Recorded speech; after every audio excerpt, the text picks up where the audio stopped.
1,00,000 మంది శివభక్తులతో కలిసి మహారుద్రాక్ష పూజలో పాల్గొనండి. వెంటనే కాల్ చేసి మీ పేరును నమోదు చేసుకోండి.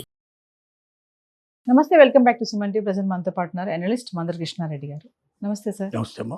సార్, రైల్వేలో కొత్త టెక్నాలజీస్తో వస్తున్నటువంటి టికెట్ బుకింగ్ రిజర్వేషన్ ఆగస్ట్ నుంచి అమల్లోకి రానున్నదని చెప్పేసి రైల్వే న్యూసెస్ మనం చూస్తున్నాము. ఒక్కసారి డీటెయిల్గా మాట్లాడుకుంటే, అంటే ఈ సిస్టమ్ నుంచి ఇప్పుడు టికెట్ బుకింగ్ అనేది ఈజీ అయిపోతుందా అని అనుకోవచ్చా? గతంలో టికెట్ బుకింగ్ లోపల ఒకతొకలు చాలా జరిగేవి. ఒకటి, వెబ్సైట్ ప్రాబ్లం చాలా ఉండేది.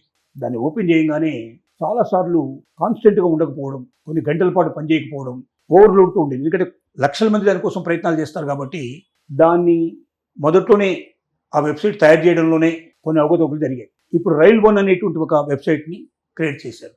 ఇది చాలా అద్భుతంగా పనిచేస్తోంది. ఎన్ని లక్షల మంది ఒకేసారి ట్రై చేసినా ఎక్కడ కూడా నిలుపుదల ఉండదు. 24/7 సర్వీసెస్ ఇస్తుంది. ఇది నెంబర్ 1 మార్పు తీసుకొచ్చారు. అంటే ఇంతకుముందు ఉన్న అసౌకర్యాన్నంతా తొలగించేసి ఏ వ్యక్తి ఏ మూల నుంచి అయినా సరే, ప్రపంచంలో ఏ మూల నుంచి అయినా సరే టికెట్ బుక్ చేసుకోవడానికి వీలుగా ఆన్లైన్ సిస్టమ్ని బాగా సెక్యూర్డ్గా తయారు చేస్తారు. చాలా పవర్ఫుల్ వెబ్సైట్ని తయారు చేశారు. నెంబర్ 2 ఏమిటంటే, ముసలి వాళ్ళకి, గర్భిణులకి, చిన్నపిల్లలు ఉండేటువంటి వాళ్ళకి లోయర్ బర్త్ అనేటువంటిది రావడానికి వీలుగా దాంట్లో మనం కాలం లోపల వాళ్ళ స్టేటస్ ఏంటి, వాళ్ళ పొజిషన్ ఏంటి అని కరెక్ట్గా ఎక్స్ప్లెయిన్ చేసినట్టయితే ఆటోమేటిక్గా లోయర్ బర్త్ దొరికేటువంటి ఒక అవకాశాన్ని వికలాంగులకి, ఇలాంటి వాళ్ళకందరికీ, నీడీ పీపుల్ ఎవరైతే ఉన్నారో, ఎందుకంటే పైకి ఎక్కలేని పరిస్థితిలో ఉండే వాళ్ళందరికీ ఆటోమేటిక్గా ఇచ్చే ఒక అవకాశాన్ని, సదుపాయాన్ని కొత్తగా కల్పించారు. మూడోది ఏమిటంటే, 5 ఏళ్ల పైబడ్డ వాళ్ళు, 12 ఏళ్ల లోపల ఉండేటువంటి వాళ్ళకి ఆఫ్ టికెట్ సౌకర్యం ఉంది. ఆఫ్ టికెట్ సౌకర్యం ఉంది, కానీ వాళ్ళకి సీట్ అంటూ ప్రత్యేకంగా కేటాయించడం, బెర్త్ అంటూ ప్రత్యేకంగా కేటాయించడం ఉండదు. వాళ్ళు ప్రయాణం చేయడానికి అరువులు, తల్లిదండ్రులతో కూడా. అంటే తల్లిదండ్రులకు ఇచ్చినటువంటి సీట్లోనే కూర్చోవాలి, తల్లిదండ్రులకు ఇచ్చినటువంటి బెర్త్లోనే వాళ్ళు పడుకోవాలి తప్ప వాళ్ళకి సపరేట్గా సీట్ ఉండదు. అంటే ఒకవేళ 5 ఏళ్ళు పైబడి 12 ఏళ్ళ లోపల ఉండే, 5 ఏళ్ళ లోపల ఉంటే టికెట్ తీసుకోవాల్సిన అవసరం లేదు. 5 నుంచి 12 లోపల ఆఫ్ టికెట్ తీసుకోవాలి. 50% టికెట్ వస్తుంది. కానీ వాళ్లకు సపరేట్గా బెర్త్ కావాలంటే మాత్రం ఫుల్ టికెట్ తీసుకోవాల్సిన పరిస్థితి పడుతుంది. అది ఒకటి క్లారిటీగా దీంట్లో ఉండేట్టుగా చేశారు దీంట్లోపల. తర్వాత ముఖ్యంగా ఎవరైనా విత్డ్రా చేసుకోవాలనుకుంటే, టికెట్ని క్యాన్సిల్ చేసుకోదలుచుకుంటే కూడా వెంటనే వాళ్ళకి రిఫండ్ వచ్చేటట్టుగా, వాళ్ళ అకౌంట్లోకి ఇమీడియట్గా అమౌంట్ వచ్చేట్టుగా, లేట్ చేయకుండా. ఇంతకుముందు 20 days, 25 days, 30 days టైం కూడా తీసుకునేది.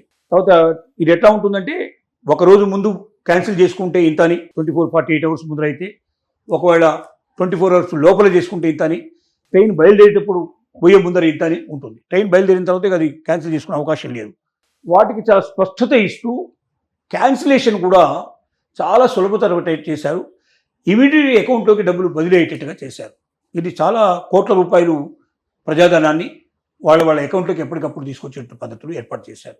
ఇది కాకుండా భోజన సదుపాయం, అంటే ట్రైన్లోనే దొరికే ఇటువంటి భోజనం తినడం అనేది ఒక పని అయితే, బయట సైడ్ కూడా అవుట్ సైడ్ ఫుడ్ కూడా తీసుకోవడానికి వీలుగా చాలా వరకు స్టేషన్లో తీసుకొచ్చి ఇచ్చేసిపోతుంటారు. చాలా ఉన్నాయి ఇప్పుడు ఆ రకం కూడా జరుగుతుంది. అది ఇంతకుముందు బయట వేరే యాప్ల ద్వారా బుక్ చేసుకోవాల్సిన పరిస్థితి ఉండేది. ఇప్పుడు అలా కాకుండా రైల్ వన్ అనేటువంటి యాప్లోనే వేరే బయట నుంచి ఎవరెవరైతే మంచి ఫుడ్ ఇస్తున్నారో, veg food, non veg food, దాని డీటెయిల్స్, దాని రేటు, ఆ డీటెయిల్స్ అన్ని దాంట్లో ఉంటాయి. అంటే వేరే వేరే యాప్లు ఉపయోగించాల్సిన అవసరం లేకుండా ఒకే యాప్ ద్వారా నీడ్స్ అన్ని కూడా ఫుల్ఫిల్ అయ్యేటట్టుగా, తెలియటట్టుగా చేశారు. అంటే బయట ఫుడ్ కూడా ఆర్డర్ ఇవ్వచ్చు, దానికి కావాల్సిన పేమెంట్ చేసేస్తే ఆటోమేటిక్గా ఏ స్టేషన్లో వాళ్ళు కోరుకుంటున్నారో ఆ స్టేషన్ తీసుకొచ్చి అక్కడ వాళ్ళ ఫుడ్ ఇచ్చేస్తారు.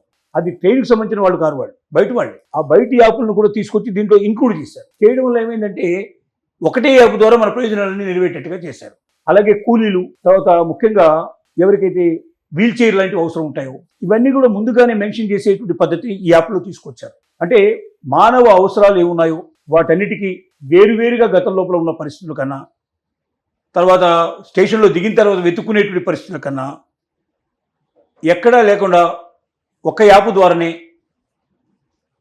ఓపెన్ చేసుకొని కావాల్సిన పరిస్థితులు, మొత్తం కావాల్సిన బెనిఫిట్స్ అన్ని కూడా ఒకేసారి పొందేటట్టుగా అవకాశాన్ని కల్పించారు. ఇది ఎంతో ప్రయోజనకరమైంది. భారతీయ ప్యాసింజర్స్కి ఒక వరం లాంటిదని చెప్పుకోవచ్చు. భవిష్యత్తులో ఇంకా మరిన్ని మార్పులు చేర్పులు జరగబోతున్నాయని చెప్తున్నారు. కొత్త కొత్త ట్రైన్స్ని ఇంట్రడ్యూస్ చేయబోతున్నారు. బుల్లెట్ ట్రైన్స్ లాంటివి రాబోతున్నాయి. స్టేషన్స్ ఆధునికతను కూడా విపరీతంగా చేస్తున్నారు రైల్వే వాళ్ళు.